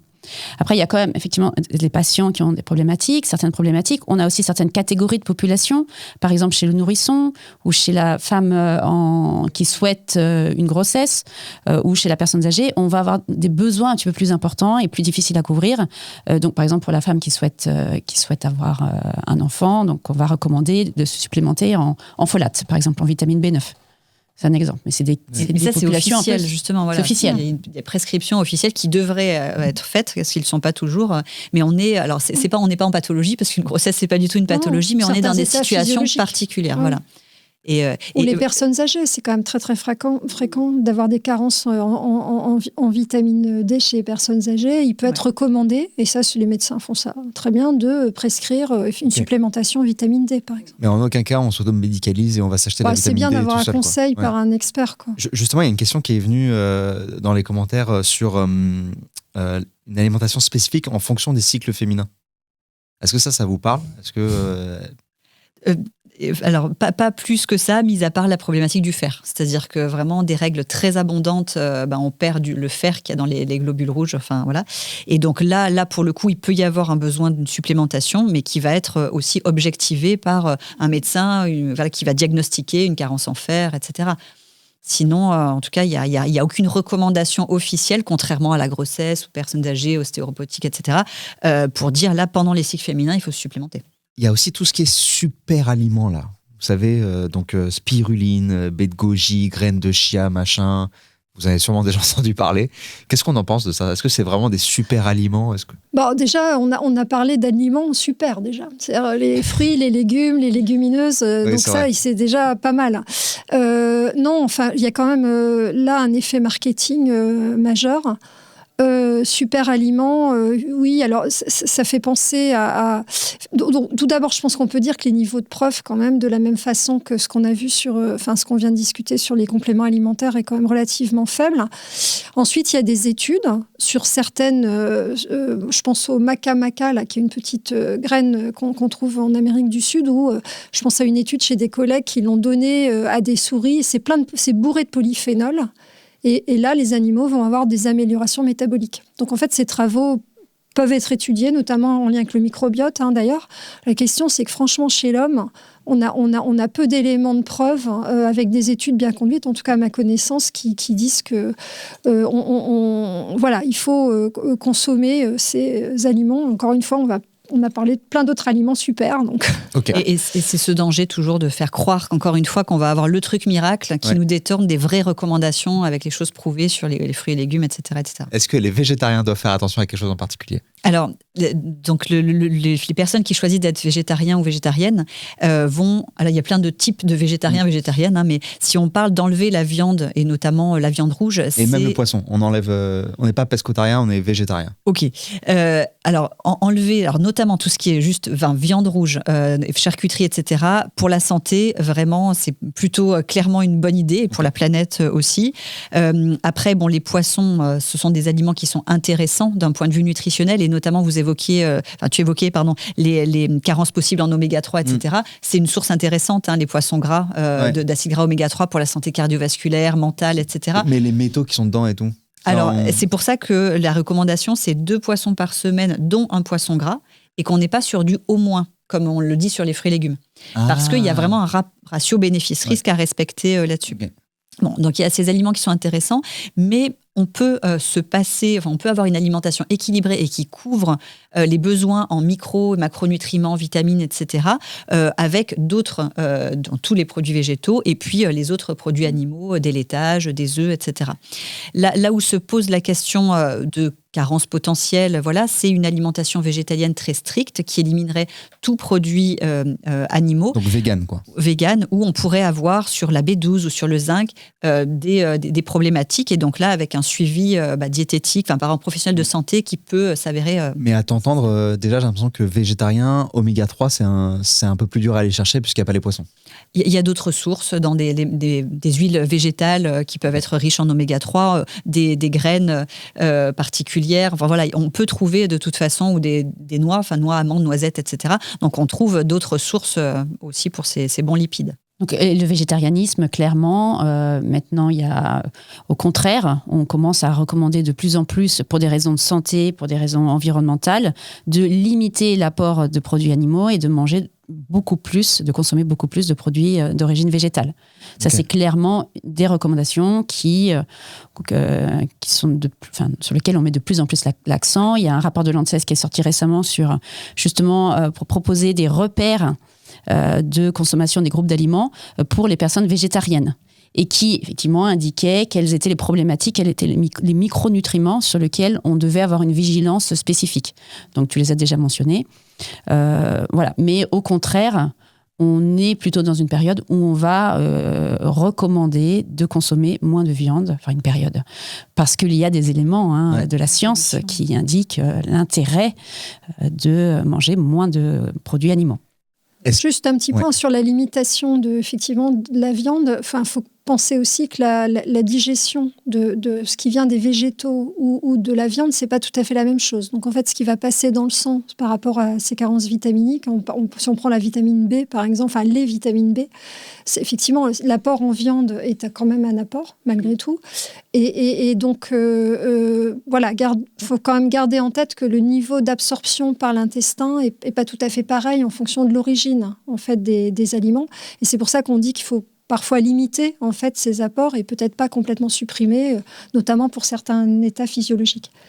Quand on change un comportement alimentaire d'une alimentation plutôt omnivore à une alimentation végétarienne ou même après végétalienne, pour certaines personnes qui le souhaitent, c'est vraiment important d'avoir des connaissances nutritionnelles. On ne peut pas juste se lancer comme ça. Voilà, il faut avoir des connaissances et il faut consulter si possible. Si on supprime, à chaque fois qu'on supprime des aliments dans l'alimentation, se poser la question de ce par quoi je peux remplacer pour que la diversité ne diminue pas. Voilà, des questions à se poser. Est-ce que les régimes pour perdre du poids sont efficaces ou au contraire, ils sont dangereux? Ce qui pose problème dans la question, c'est le mot régime, en fait. C'est-à-dire que l'aspect régime a une connotation... quand on parle de régime, on a souvent une connotation de restriction et d'exclusion. C'est-à-dire qu'on restreint certains types d'aliments, voire on en exclut certains. Donc effectivement, dans ce qu'on a mentionné, alors il y a des modes, et donc certains de ces régimes donc, ont une orientation vers une végétalisation de l'alimentation. Enfin, globalement, on revient sur ce qu'on a dit. Il y a des effets de mode, quoi. L'enjeu, c'est vraiment d'avoir des consommations équilibrées des différents types de groupes alimentaires pour avoir une alimentation diverse. Alors, si on est sur maintenant le régime cétogène, là, c'est des apports de lipides importants. On supprime tout ce qui est glucides. Alors, ça a été aussi des modes. Donc, il y a des recommandations de ces régimes en médecine. Par exemple, sur l'épilepsie, ça a été montré. Je ne pense pas qu'on puisse... moi, en tant que nutritionniste, je ne donnerais pas de recommandations de ce type, en fait, chez mes patients. Puis paléo, ça nous fait rigoler parfois parce que donc c'est un régime où ils recommandent justement aussi de la viande, et voilà. Et puis ça évoque quand même un régime ou une époque où l'espérance de vie était de 35 ans. Donc c'est vrai qu'on ne voit pas très bien pourquoi on retournerait à ce régime-là. Ça ne semblait pas leur réussir. D'ailleurs, on parle d'espérance de vie. Il y a des zones dans le monde, donc on les appelle les zones bleues, qui vivent beaucoup plus longtemps que la moyenne de leur pays. Je pense, par exemple, il y a il y a Okinawa au Japon. Il y a en Italie, il y a un petit coin, un petit village. Enfin bref, plusieurs zones comme ça. Et donc, est-ce que est-ce que c'est j'ai l'impression que c'est leur alimentation, de ce que j'ai lu sur ces zones-là? En fait, la question, elle passe ce qu'on appelle le régime méditerranéen. C'est pareil, mais on retombe sur les éléments qu'on a évoqués, c'est-à-dire beaucoup plus une végétalisation de l'alimentation. Là, on peut dire que les éléments de preuve sont très forts, parce que quand même, les études épidémiologiques montrent un effet santé positif. On peut répondre en termes, par exemple, on sait qu'un décès sur 5 dans le monde à peu près est lié à une mauvaise alimentation, à des facteurs nutritionnels au sens large, qui peuvent aller parfois, donc malbouffe, etc., ou d'autres, c'est de la famine et carence protéino-énergétique. Donc, c'est vraiment des situations très diverses. Mais ce qu'on voit, c'est que dans les principaux facteurs de risque modifiables, l'alimentation, dans la plupart des pays, est dans ces facteurs de risque-là. Donc oui, vraisemblablement que dans ces pays qui réussissent pas mal en termes de longévité, on peut penser que l'alimentation joue un rôle et on retrouve en effet ce qu'on a mis dans le PNNS, c'est les recommandations qui semblent bien marcher. Okay. Mais quand même, gardons en tête une chose, c'est que dans ces pays, je pense au Japon, le niveau calorique, ce sont des personnes dont le niveau calorique est quand même plus faible. Ouais. Et c'est quand même très associé. Alors là, il y a plein d'études. On passe du ver à la mouche, à la souris, jusqu'à l'homme, où quand on a une restriction énergétique sur du long terme, en fait, c'est plutôt associé à un bénéfice santé à long terme. Ok. Et donc, c'est aussi un des éléments. C'est pas que le switch alimentaire vers de la végétalisation. Et ça, il y a énormément de travaux en fait là-dessus sur la relation restriction énergétique et longévité. Ok. Et ce sont aussi beaucoup de produits bruts. Absolument. Et je pense d'où le jeûne intermittent, j'imagine. Genre, ça vient aussi de là, non? D'où les questions autour de, effectivement, les rythmes et sur le... Alors, le jeûne intermittent, c'est pas seulement... Ça peut ne pas être de la restriction complète, parce qu'il y a aussi des travaux où les apports caloriques sont les mêmes, simplement. Alors, c'est plus le temps où on mange. C'est pas tout à fait le jeûne intermittent, c'est la durée, la période où on mange, qui peut être plus restreinte par rapport à une période plus longue. C'est ce qu'on a abordé tout à l'heure. Dernier chapitre, le microbiote. Qu'est-ce que c'est le microbiote? Bon, alors, le microbiote, si vos auditeurs se sentent un peu seuls après avoir écouté tout ça, en fait, ils ne sont pas seuls du tout, parce que nous avons plein de micro-organismes avec nous, en fait, dans l'intestin, sur la peau, dans la bouche, sur toutes des niches de notre organisme. Et effectivement, donc, des bactéries, des virus, des levures. Et donc, souvent, quand on parle de microbiote, on parle de microbiote intestinal, 100 000 milliards de bactéries dans nos intestins, mais on en a ailleurs, par exemple, sur la peau. Ou bien même dans des endroits où on ne pensait pas qu'on avait des bactéries comme le poumon. On pensait que le poumon était un organe stérile. Voilà. Alors pour l'intestin, en fait, ce microbiote intestinal, il est en prise directe avec notre environnement. Donc, ce n'est pas seulement qu'un reflet de ce qu'on mange, c'est de façon plus large de notre environnement, mais c'est aussi un organe biologique qui va agir en fait et produire des molécules qui vont agir sur la biologie de nos organes. Alors, l'intestin d'abord, et puis le cerveau, et puis les autres organes de notre organisme. Donc, une recherche très, très active dans ce domaine. Et effectivement, il est absolument essentiel pour la maturation de notre immunité, pour la digestion, pour l'utilisation des aliments dont on vient de parler. Et ça dépend aussi des régions de l'intestin. Par exemple, le microbiote n'est pas tout à fait pareil dans son équipement, dans la partie haute de l'intestin ou la partie plus basse, où là, ça va être plutôt de la fermentation des aliments. Question simple. Du coup, je ne vais même pas regarder les questions et tout sur le microbiote, parce que je pense qu'on va faire ça autrement. Donc là, je viens d'apprendre que j'ai un microbiote. Qu'est-ce que j'en fais de cette information? Genre, qu'est-ce que je dois savoir sur mon microbiote? Il faut que je fasse attention à quoi? Comment je peux l'aider? Est-ce que je peux l'aider d'ailleurs, en fait? Alors, il y a beaucoup de travaux. Oui, on peut l'aider sur les éléments dont on a parlé. Il y a plein de travaux sur la relation microbiote, sa diversité, la diversité des bactéries. Alors, quand on parle de biodiversité, je pense que ça parle à tout le monde. On est dans un monde aujourd'hui où on note qu'on a une perte de la biodiversité. Donc, on parle des insectes, des plantes. Voilà, il y a aussi des microbiotes d'ailleurs dans la terre. Et dans nos intestins, c'est pareil. On a perdu des germes, des bactéries qui sont essentielles à notre organisme. Donc, si vous pensez à votre microbiote, pensez diversité. Et c'est là où on touche le sujet d'aujourd'hui, c'est la diversité de l'alimentation. Plus c'est divers, plus vous allez avoir un microbiote divers. Et pourquoi c'est important? Parce que ce microbiote produit des fonctions par des petites molécules qui sont bénéfiques à notre fonctionnement. Donc en fait, on est en dialogue permanent. Nous-mêmes, en tant qu'hôtes de ces bactéries, on est en dialogue permanent avec les bactéries. Ça aide pour le système immunitaire, ça aide pour... Système immunitaire, la digestion. Par exemple, on a parlé beaucoup des végétaux. En fait, nous, en tant qu'humains, on n'a pas les enzymes, des petits processus métaboliques qui nous permettent de digérer les fibres complexes. C'est les bactéries qui font le job. Okay. Et donc, certains médicaments, par exemple, vont être utilisés par nos bactéries pour produire aussi des molécules actives. Ok. Donc c'est vraiment des fonctions. C'est essentiel en fait. C'est essentiel. On l'acquiert après la naissance et c'est absolument majeur pour la maturation de notre intestin et le système immunitaire. Est-ce que ça aide aussi notre humeur, par exemple? Ça a des impacts? Alors oui, il y a beaucoup de travaux sur Alors déjà, de façon générale, il y a beaucoup de travaux sur le changement du microbiote et les pathologies. Et sur l'humeur, l'état psychique ou mental, oui, il y a beaucoup d'éléments sur la relation entre le microbiote, l'intestin et le cerveau. Pas que par la production de petites molécules qui vont aller au cerveau, mais aussi par le système nerveux. Mais c'est dans les deux sens. Notre humeur sur le microbiote et le microbiote sur le cerveau. D'où ce qu'on disait juste avant, en fait. Ça passe via le microbiote. En partie, très certainement. Oui.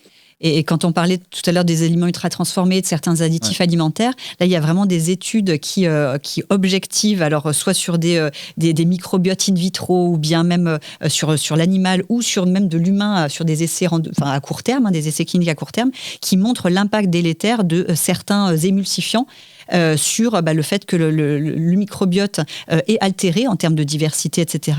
La création d'une inflammation chronique, voire même dans les modèles animaux qui vont jusqu'à un cancer colorectal chez ces modèles murins, donc souris rats.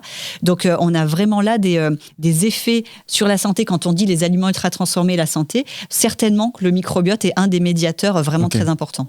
Et on a parlé des vitamines tout à l'heure. Oui. Notre microbiote est capable de produire des vitamines, comme des vitamines B, par exemple, ou la vitamine K. Oui, absolument. Et donc par cette... faut voir les bactéries comme une zone industrielle, là, des petites usines, elles s'échangent des informations, des colis, ça s'appelle des métabolites. Les vitamines font partie, effectivement, Et donc, il y a des bactéries qui utilisent nos vitamines, qu'on va leur donner par l'alimentation, mais d'autres qu'on produise. Et elles coopèrent. Est-ce que c'est important de manger des probiotiques ? Il me semble que les probiotiques, c'est pour aider le microbiote, si je ne dis pas de bêtises. Alors, la définition d'un probiotique, c'est une bactérie vivante ayant démontré des effets bénéfiques sur la santé. D'accord. Alors là, on touche du doigt deux choses. C'est d'une part, il y a des probiotiques historiques qui sont issus finalement du lait, des enjeux de la fermentation. Donc ça, par exemple, dans le yaourt, typiquement, c'est des probiotiques naturels qui vont permettre de fermenter le yaourt et qui sont utiles. Absolument. La question qui est posée, et on retouche la question des compléments alimentaires, c'est est-ce que c'est utile ? Et donc aujourd'hui, on n'a quand même pas énormément, c'est vraiment une science en marche, encore une fois, on a besoin d'éléments de preuve quand même plus importants aujourd'hui pour l'utilisation à titre de complément alimentaire. Il y a des données, par exemple, on regroupe des analyses, des méta-analyses, où on va montrer que effectivement des combinaisons de probiotiques peuvent avoir des effets positifs sur l'insuline, le glucose, sur un certain nombre de facteurs. Mais généralement, c'est des petits effets. Okay. Et ce n'est pas chez tout le monde, avec beaucoup de variations. Et on manque d'études bien conduites. J'aurais pu encore parler 1 heure. Enfin, vous écoutez plutôt 1 heure. Merci beaucoup. Est-ce qu'il y a quelque chose dont on n'en a pas parlé, mais vous auriez aimé en parler? Moi, clairement, je voulais juste faire un petit warning parce que merci de nous avoir donné la parole aujourd'hui. Sur le domaine nutrition, santé, on entend beaucoup de choses qui circulent, que ce soit sur Internet, dans les différents médias, sur les réseaux. Et c'est vrai que parfois, c'est pas toujours simple de savoir où sont les sources d'informations fiables. Donc, il y a par exemple l'INSERM qui a un média qui s'appelle Canal Détox, alors utile sur les aspects nutrition santé, mais sur la santé de manière générale, et qui est là pour débunker justement les fake news, les sources d'informations fiables, quand j'évoquais le site mangerbouger.fr, des sites du ministère de la Santé, de l'INSERM, etc. Vraiment avoir ce réflexe-là et toujours aussi le qui me parle, c'est-à-dire qu'on tombe sur des nouvelles sur Internet, si parfois on essaye de nous vendre des cures de jeûne à la montagne ou des compléments alimentaires, méfiance. Donc réflexe source fiable. Ok, très important. Alors moi, j'aimerais, on l'a déjà évoqué un petit peu tout à l'heure, mais c'est vrai que j'aimerais mettre l'accent sur la culpabilité. On se culpabilise beaucoup vis-à-vis de l'alimentation, on se dit beaucoup, je devrais faire ceci, j'aurais pas dû faire cela. Et peut-être apprendre à être un peu plus bienveillant avec soi-même. C'est-à-dire, ça ne veut pas dire ne pas suivre les recommandations, au contraire, essayer de suivre les recommandations. Ça, c'est extrêmement important pour avoir une bonne santé physique ou mentale, mais aussi être bienveillant avec soi-même réellement dans ses comportements alimentaires. Oui, moi je vais faire un petit plaidoyer pour la recherche en nutrition. La nutrition, la recherche, ça a été un peu le parent pauvre quand même pendant des années.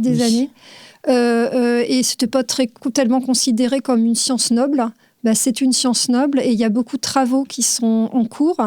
Et donc voilà, soyez à l'affût de ces travaux. Alors je fais un peu de pub. Nous on fait des études d'intervention nutritionnelle dans le cadre de programmes européens. Et on a besoin de participation de citoyens. On l'a vu dans l'exemple Nutrinet Santé. Mais on peut proposer des études plus petites d'intervention dans lesquelles on a besoin des personnes pour mettre ces études et puis contribuer à la recherche. Trop bien. L'appel est entendu. Merci beaucoup. Merci beaucoup. Merci.